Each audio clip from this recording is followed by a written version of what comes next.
lecture. We are continuing with the previous lecture on the last idea I left you with was the Samya debate and how Tibetans were impressed with the argument put forth by Kamala Shila, and so they gravitated towards the teachings of Indian Mahayana Buddhism, which seemed all set to inform the identity of Tibet. So we will continue now with ideas. And now the next significant ruler for the purpose of our study, I'm picking up on Langdharma. As you can see, his name is up here, Langdharma. Langdharma. Well, Langdharma was actually a Bon practitioner. He was a follower of Bon. 9th century AD, 803 to 842 AD is his time period. So he usurped the throne by assassinating his brother. As a Bon practitioner, under him we see the persecution of Buddhism. Monasteries were destroyed. Thousands of monks and lay adherents were killed. And this persecution was so devastating under Langdharma and the Bons that Buddhism was not seen in central Tibet for another 3 centuries, until what is regarded as the second propagation or the second diffusion. This second propagation or second diffusion, the story runs that a regional ruler of Tibet by the name of Yesheo, Yesheod, Yesheo, that's a Tibetan name. He was kidnapped by a tribe of Muslims, and the ransom demanded was his weight in gold. So his nephew arrived with gold in sacks, only to find he was shot by the weight of his uncle's head. So the story runs that the uncle then urged him to use the money to invite a Buddhist teacher by the name of Atisa Dipankar to Tibet, and with the arrival of Atisa Dipankar in 1042 AD, began the revival of Buddhism in Tibet, with the arrival of Atisa Dipankar. So Atisa Dipankar had an interesting story. 982 to 1054 AD is his time period. It is said that he too was of a royal family, just like the Buddha himself, and who had given up his throne for a monk's robe. He became an ascetic. He was actually in the University of Vikramasila and a teacher in the University of Vikramasila. So he arrives in Tibet in 1042 AD. University of Vikramasila, another theological center in northern India. He arrives in Tibet in 1042 AD, and he was very impressed by the quality of Buddhist literature that was preserved in the monasteries on the borders of Tibet. So with his disciple Dromdon, D-R-O-M-D-O-N, Dromdon, some textbooks write the spelling as D-R-O-M-D-O-N, either way it's correct. So with his disciple Dromdon, Atisa inspires a renaissance of Buddhism in Tibet. By the way, Atisa Dipankar was an Indian, not a Tibetan, an Indian who came from northern regions of India, actually from the state of Bengal in India. There was no West Bengal then. From the state of Bengal in India. So, but he was also a teacher at the University of Vikramasila. So together with his disciple Dromdon, he inspires a renaissance of Buddhism, and therefore it is said, Bon lost all its strength and influence in Tibet. And if you recall, Atisa and Dromdon together had established the Kadam sect with its adherence to the Vinaya, which is the code of monastic discipline. Now, the Kadam sect with its adherence to Vinaya, so that's the idea which I just talked about, okay? That was founded by Atisa and Dromdon. This revival of Buddhism in Tibet, it was very opportune because within a century, Buddhism in Tibet would be virtually wiped out by the invading Islamic forces, particularly from about 1000 AD, and from 1000 AD it started and intensified in 1200 AD. The Muslim tribes had erased Buddhism across Central Asia. The great universities in northern India, for example, Vikramashila, given in the slide here, Vikramashila, as well as Nalanda. These were theological Buddhist centers, which it is said had about 10,000 students, with its libraries, hundreds of lectures a day. They would be practically razed, R-A-Z-E-D, razed to the ground. So Indian Mahayana Buddhism, it is said, had nowhere to go except Tibet in the north, and Tibet offered itself almost like an empty page to be inscribed. I have some, let's see here. Here is a picture of Atisa Dipankar, 982 to 1054. Again, Atisa Dipankar has become deified by Tibetans. So this is how he's portrayed, with a halo around his head, as you can see. That is enlightened, signifying enlightenment. So let's move on. Here is Nalanda excavated ruins. Now, Nalanda is one of the United Nations UNESCO's heritage site.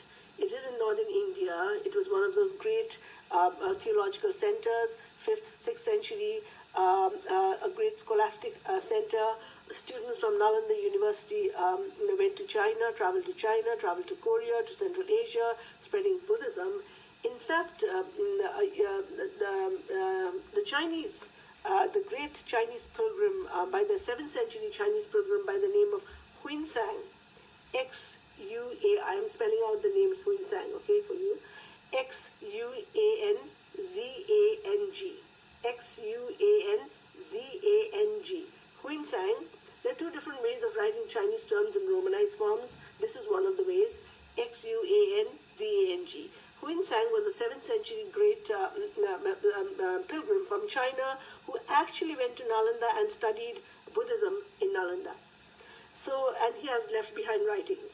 So Nalanda Center, this is Nalanda Center in ruins, of course, excavated ruins. I have been to Nalanda myself a couple of times, and it's pretty amazing, these, let me take this laser pointer here.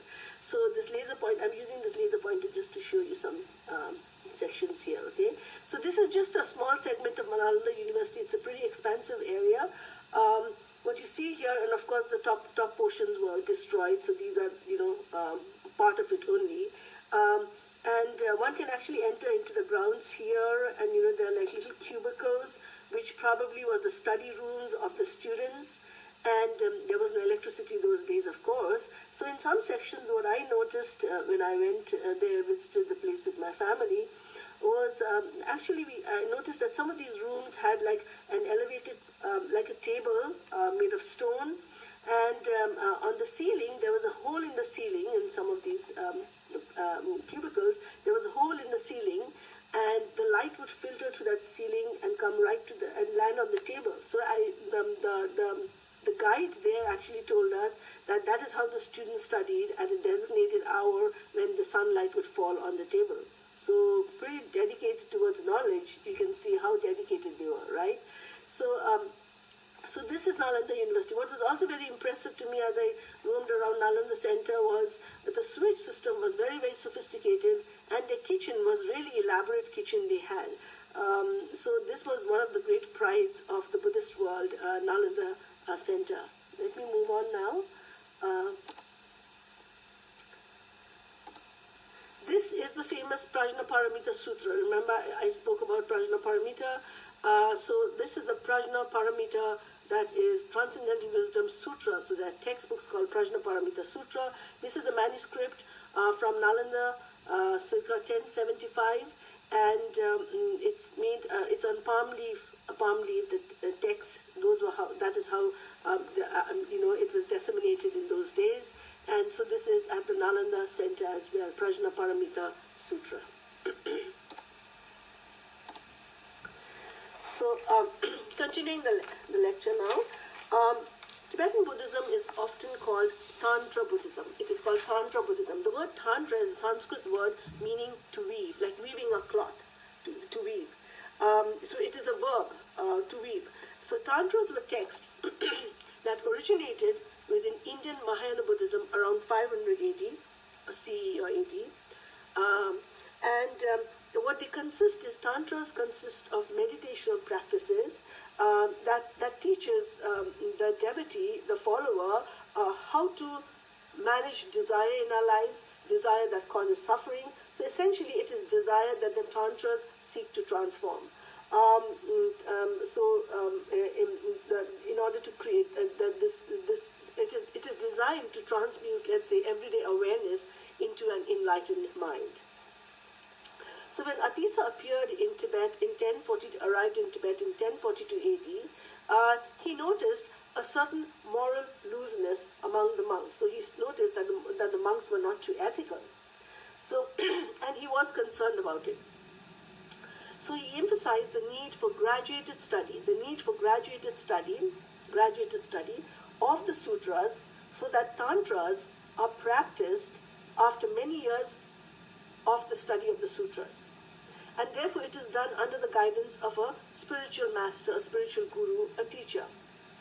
So when Dromdon, his disciple, wanted to know from Atisa, which is more important, the teacher, the guru, the spiritual master, the guru, or the text, meaning the sutras, this is what Atisa replied. Without the teacher, the text and the man will go separate ways. Without the teacher, the text and the man will go separate ways. So this means that the teacher is very, very important. The teacher is imperative in this practice of Tibetan Buddhism. So in Tibetan Buddhism, what is enforced is this close relationship between the teacher and the disciple. And the Tibetan word for the teacher is always a monk, and the Tibetan word for monk is lama, L-A-M-A, lama. So the lama is the spiritual guide in whom the faithful sees the inspiration of the Buddha. And that is why the emphasis on the lama, the monk, is so overwhelming in this tradition, that to the three jewels, if you remember, we went through the Buddha, the Dharma, and the Sangha. To the three jewels, in Tibetan Buddhism alone, a fourth jewel is added, the Lama. So it comes the Lama, the Buddha, the Dharma, the Sangha. This fourth jewel, so you can see the Lama precedes the other three jewels. My next segment will continue with this lecture.